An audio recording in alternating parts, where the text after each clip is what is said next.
नमस्कार साधकों, आप सुन रहे हैं गीता योग आध्यात्मिक प्रबोधन की श्रवण यात्रा, जो हर मंगलवार को आपके लिए गीता के 18 योगों की आध्यात्मिक शिक्षाएं लेकर उपस्थित होता है। पिछले एपिसोड में हमने जाना राजविद्या, राजगुह्य योग, परम रहस्य की कुंजी, जहां भगवान श्री कृष्ण ने हमें बताया कि परम ज्ञान और अनन्य भक्ति कैसे जीवन के सभी दुखों से मुक्ति दिलाती है। आज के इस महत्वपूर्ण एपिसोड में हम प्रवेश कर रहे हैं गीता के अत्यंत गूढ़ और दार्शनिक विषय में, सर्वव्यापी ईश्वर और माया का रहस्य। आज हम समझेंगे ईश्वर ब्रह्मांड में व्याप्त होकर भी कैसे असंग रहते हैं। सृष्टि के कार्यों में उनकी भूमिका राजा के समान साक्षी भाव क्यों है। मनुष्य ईश्वर को पहचान क्यों नहीं पाता, माया का आवरण हमें कैसे भ्रमित करता है और कैसे यह ज्ञान हमें संसारिक बंधनों से मुक्त होकर मोक्ष के पथ पर ले जाता है। इस रहस्यमय अध्याय में गीता हमें यह सिखाती है कि ईश्वर हर कण में है, हर प्राण में है, लेकिन उन्हें पहचानने के लिए हमें माया के भ्रम से ऊपर उठना होगा। तो आइए आरंभ करते हैं आज का चिंतन। गीता सर्वव्यापी ईश्वर और माया का रहस्य।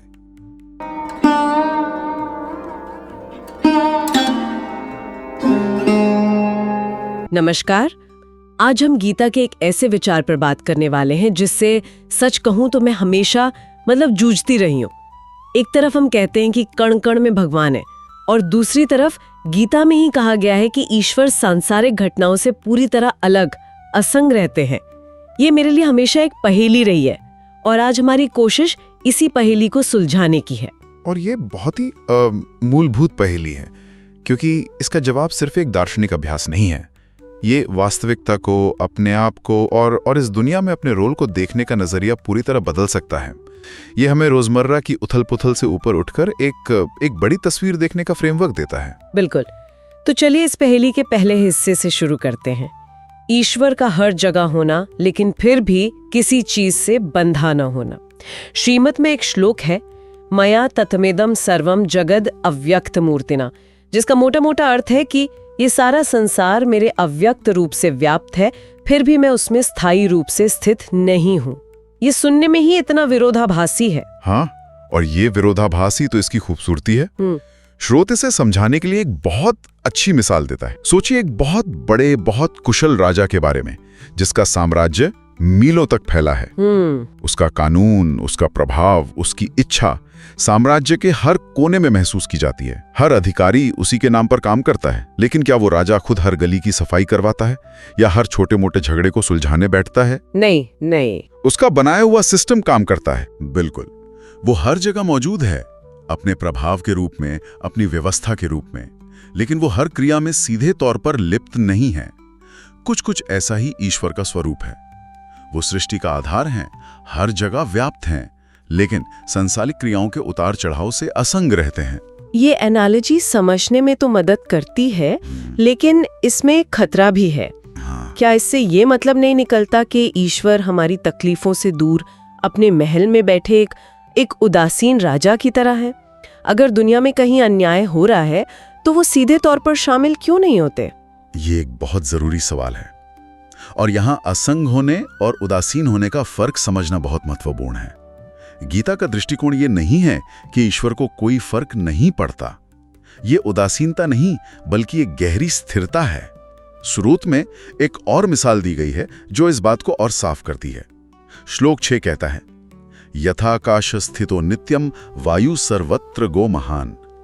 यानी जैसे विशाल हवा हमेशा आकाश में ही रहती है, हर जगह घूमती है, पर आकाश उससे अप्रभावित रहता है। अच्छा। अब सोचिए, हवा चलती है, आंधी बनती है, तूफान आता है, सब कुछ आकाश के भीतर ही हो रहा है। आकाश हवा को महसूस करता है, वो उसके प्रति सचेत है, लेकिन क्या तूफान से आकाश का स्वरूप बदल जाता है? नहीं, वो तो वैसा ही रहता है। बिल्कुल, वो जैसा था वैसा ही रहता है। वैसा ही ईश्वर इस सृष्टि में हो रही हर घटना के प्रति पूरी तरह सचेत हैं, पर उससे विचलित नहीं होते। उनका स्वरूप स्थिर रहता है। वाह, ये ख्याल दिमाग में एक बहुत पावरफुल इमेज बनाता है ना, कि हम सब और हमारी सारी भावनाएं, हमारे सुख दुख सब उस हवा की तरह हैं जो एक विशाल शांत आकाश में चल रही हैं। तो सृष्टि, पालन, संहार, ये सब बड़े बड़े कॉस्मिक इवेंट्स भी उसी आकाश के भीतर हो रहे हैं, लेकिन आकाश खुद इनसे परे है। बिल्कुल।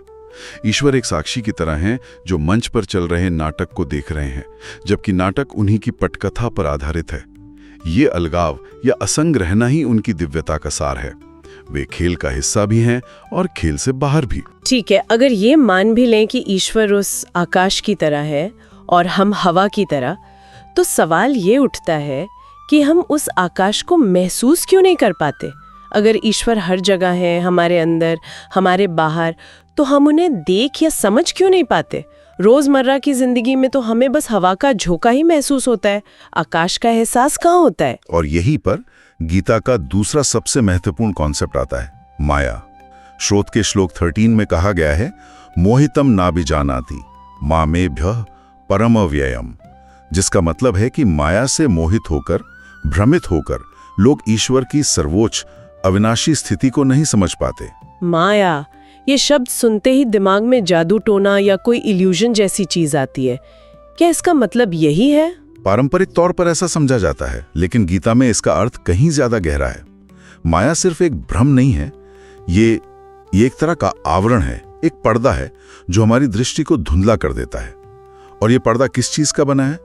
सांसारिक और क्षण भंगुर चीजों के प्रति हमारे गहरे लगाव का।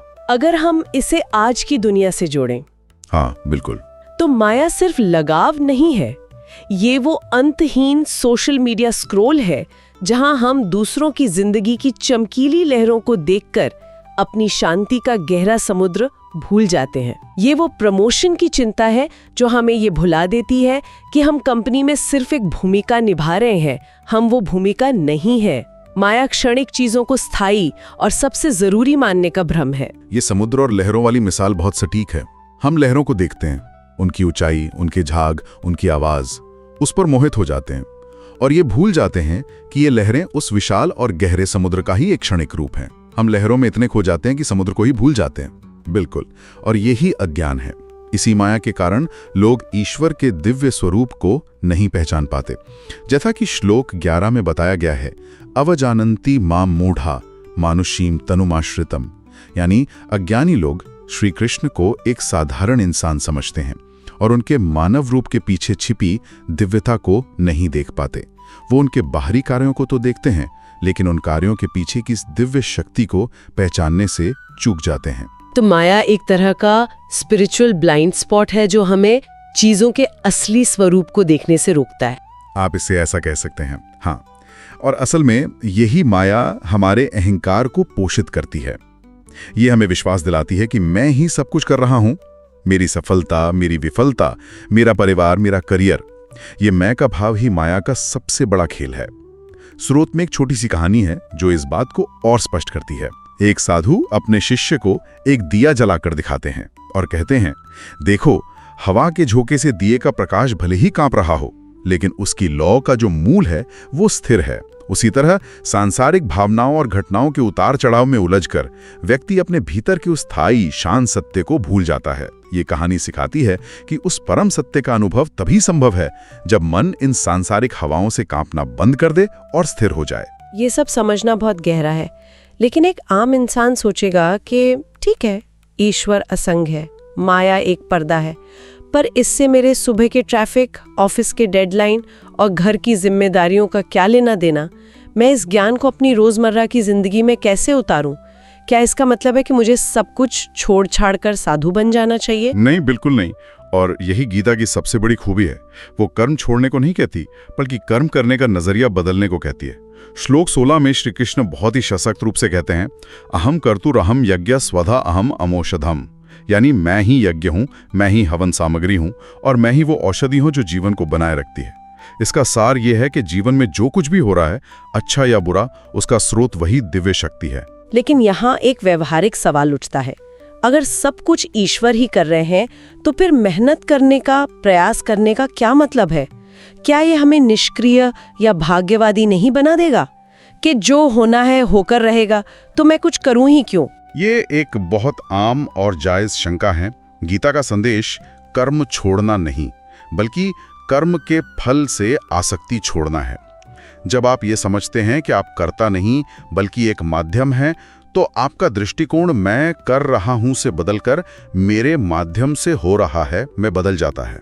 अच्छा, इससे होता क्या है, आप अपना काम, अपनी जिम्मेदारी पहले से भी ज्यादा लगन से करते हैं, क्योंकि अब आप पर परिणाम का बोझ नहीं है।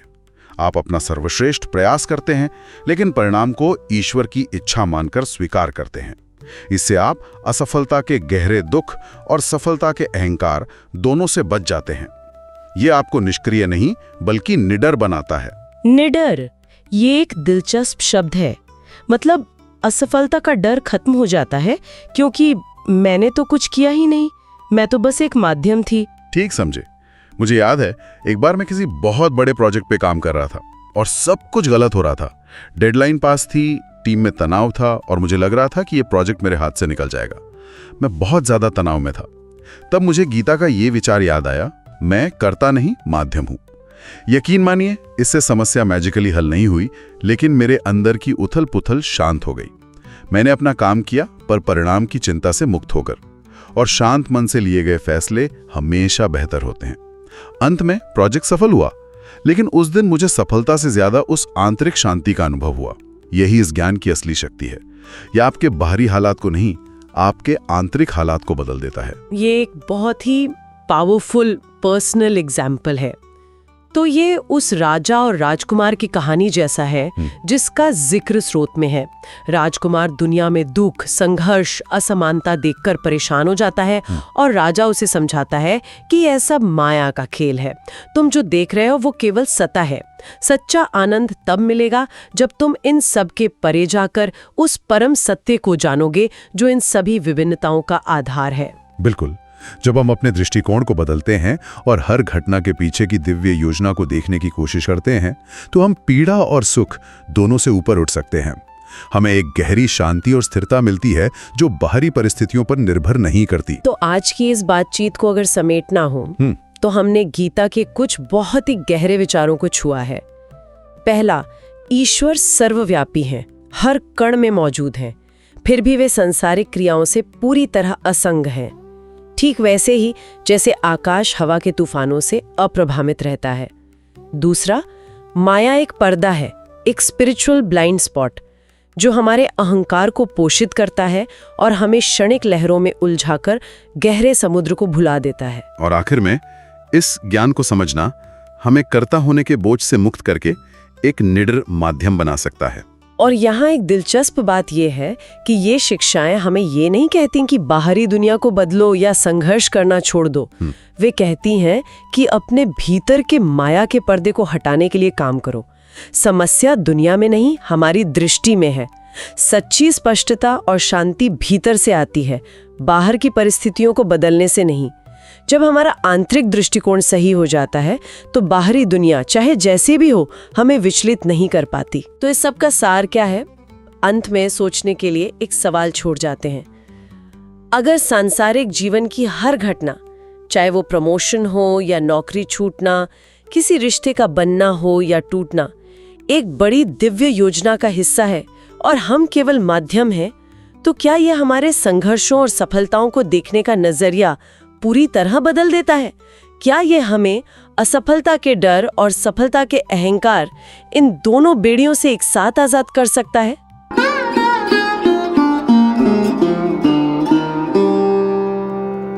प्रिय साधकों, आज के इस एपिसोड में हमने जाना कि ईश्वर सर्वत्र विद्यमान हैं, फिर भी संसारिक कर्मों से पूर्णतः असंग हैं, और माया के कारण हम इस दिव्य सत्य को देख नहीं पाते।